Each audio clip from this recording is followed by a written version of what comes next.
हिमाचल प्रदेश मधलं एक छोटं गाव आहे, डोंगराच्या कुशीत वसलेलं आहे. देशाला स्वातंत्र्य मिळालं का याची खबर अजून त्यांना नाही. एखादा कुणी आजारी पडला तर प्रचंड मोठा डोंगर पार करून मग शेजारच्या तालुक्याच्या गावी जावं लागतं, त्यावेळी त्याच्यावर इलाज होतो. डोंगराच्या पायथ्यापर्यंत बैलगाडी नेता येते, तिथून मग आजारी माणूस पाठीवर घ्यायचा, डोंगर चढायचा, उतरायचा आणि मग त्या गावात पोहोचायचं, त्यावेळी त्याचा इलाज होतो. इतक्या सगळ्या कष्टातून बिकटातून ते गाव तिथं जगतंय. एक मांझी आणि त्याची बायकोचे दिवस भरत आलेले. हा शेतात काम करत होता. वेळ सायंकाळची, साधारण 7च्या सुमाराची, आणि अचानक त्याच्या शेजारची धावत धावत आले. तुझ्या बायकोच्या पोटातल्या कळा वाढल्यात. तिच्या काळजीने धपापत्या उरानं तो सुसाट धावत सुटला. घरात त्याची बायको तळमळत पडली होती, कळवळत वेदनेने हळहळत होती. बायकोच्या जवळ गेला, डोक्यावरून हात फिरवला. थोडा धीर धर, थोडा, मी आत्ता बैलगाडी आणतो, आपण लगेच दवाखान्यात जाऊया. बघता बघता बैलगाडी आली. त्यानं स्वतःच्या बायकोला उचललं, त्या बैलगाडीत ठेवलं. थोडा धीर धर, थोडी कळकळ, वेदना सोस, आपण पोहोचतोच आहे. बायकोला धीर देत सातत्यानं तिला सांगत तो बैलगाडी हाकू लागला. बघता बघता अंधार गडद होत झाला. त्याच्या उरातला अंधार सुद्धा तसाच, पण तरी बायकोच्या वेदना त्याला गप्प बसू देत नव्हत्या. तो बैलगाडी जोरात हाकत होता, आणखी जोरात, पण तिला धक्के बसू नयेत म्हणून परत जीव गलबलत होता. पण वेगात गेलो नाही तर पोहोचणार नाही, वेगात गेलो तर बायकोला त्रास होईल. या सगळ्या उलाखाली तो कसा डोंगराच्या पायथ्याला पोहोचला. आता तो प्रचंड अजस्त्र डोंगर चढायचा होता, तो चढून उतरायचा होता. मग पुढं गाव, मग दवाखाना. बायको वेदनेने अफाट तळमळत होती. बैलगाडी थांबवली. त्याने बायकोला स्वतःच्या पाठीवर घेतलं, सांगितलं, काळजी करू नको, मी आहेच तुझ्यासोबत, अजिबात काळजी करू नको, तू फक्त थोडी कळ, थोडा धीर कळ. बायकोला पाठीला बांधलं आणि तो महाकाय डोंगर चढायला त्यांनी सुरुवात केली. पावलं टाकत राहिला, डोंगर चढत राहिला. अर्ध्यापर्यंतला बायको तळमळते, तिच्या वेदना त्याला ऐकू येत आहेत. तिच्या वेदनेबरोबर तो तिला सावरतोय, आवरतोय. थोडा धीर धर. बघता आणखी पुढाला. आता डोंगराचा माथा जवळ आला होता. बायको भयान तळमळायला लागलेली, वेदनेनं भयान ओरडत होती. तो त्याला सांगितलं, आलोच बघ, माथ्यावर आलो, आता फक्त उतरायला वेळ नाही लागणार, आपण लगेच उतरू, काळजी करू नको, थोडा धीर धर. बघता बायकोच्या आरोळ्या आणखी घुमल्या. त्याला ते बघवेना, सोसवेना, पाहावेना, पण त्याही अवस्थेत तो सांगत होता का थोडा धीर धर. हे बघ, आपण पोहोचलोच. आणि बघता तो तिला घेऊन माथ्यावर पोहोचला. आणि अचानक त्याच्या लक्षात आलं, मगापासून कानावर पडणाऱ्या बायकोच्या आरोळ्या आता कानावर येत नाहीत. बायको कणल्याचाही आवाज नाही. काळीच सर्व दिशेत चरचरलं.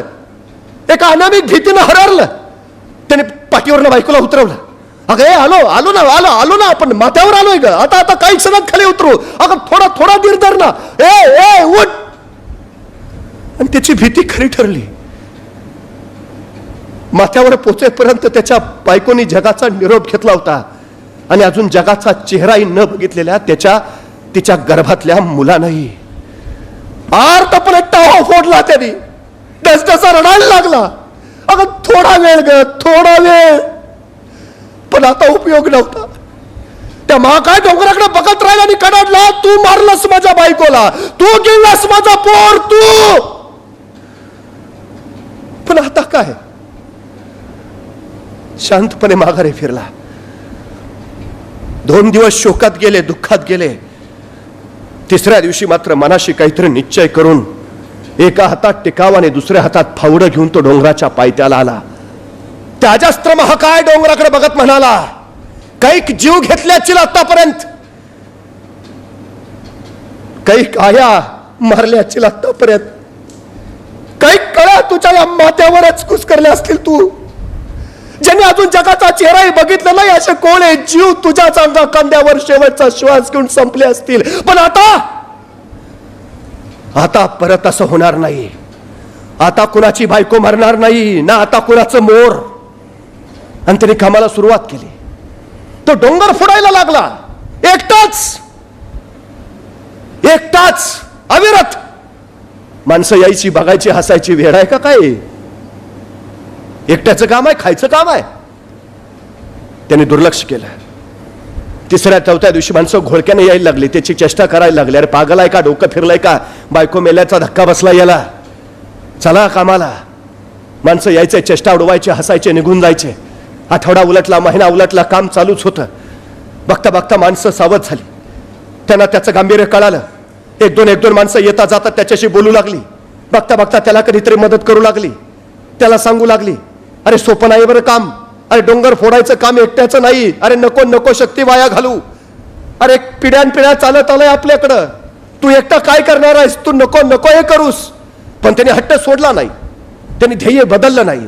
अविरतपणे तो सातत्यानं कष्ट करत राहिला. वर्ष उलटलं, अर्धा डोंगर तरी फोडून काढला होता. 2 वर्ष उलटली, माथ्यापर्यंत तो पोहोचला होता. 3 वर्ष उलटली, 4 वर्ष, 5 वर्ष, 6 वर्ष, 7 वर्ष, 10 वर्ष, 11 वर्ष अविरत सातत्यानं फक्त एकच काम करत होता, डोंगर फोडायचा, बास, दुसरं काही नाही. अखेर 12 वर्ष उलटली आणि त्या 12 वर्षात तरी तो पूर्ण डोंगर फोडून टाकला होता. बैलगाड्या येऊ जाऊ शकतील अशी वाट त्यानं निर्माण केली होती. त्या पलीकडच्या डोंगराच्या पायथ्याला तो बसला, आपणच निर्माण केलेल्या वाटेकडे पाहत, आणि त्या दिवशी शांतपणे मनाशी पुटपुटला. त्या डोंगराकडे बघत त्याला म्हणाला, हरलास तू, आज मी जिंकलोय.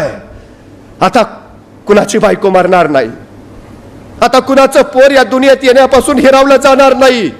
हरलास तू, हरलास.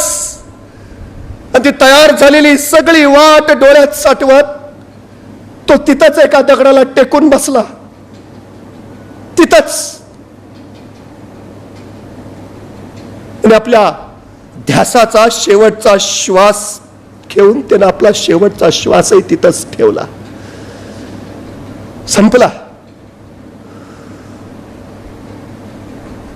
12 वर्ष तब्बल अविरतपणे ते काम करत होता. हिमाचल प्रदेशच्या त्या खेडेगावात जर कधी गेला तर त्या मांझीची समाधी तिथंच पाय त्याला उभारली लोकांनी, जिथं तो टेकून बसला होता, जिथं त्याने शेवटचा श्वास घेतला होता. आणि त्याच्या समाधीवर लिहिलंय,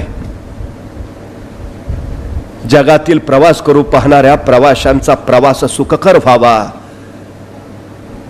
म्हणून ही वाट निर्माण करणारा आधुनिक वाटाड्या इथं कायमचा विसावला आहे. डोंगर दिसतो त्यावेळी तो आपल्याला अशक्यच वाटतो, पण प्रत्यक्ष ज्यावेळी कामाला सुरुवात होते त्यावेळी तो महाकाय डोंगर सुद्धा शरण येतो. एकटा माणूस हे जर करू शकतो तर तुमच्या माझ्यात सुद्धा ती क्षमता आहे, तुमच्या माझ्यात सुद्धा ते सामर्थ्य आहे. आपण ही अशक्य असं काहीही करू शकतो. फक्त माघार घेऊ नका, माघारी फिरू नका, वळू नका, चळू नका, ध्येयापासून ढळू नका. सातत्यानं फक्त अविरतपणे चालत राहा.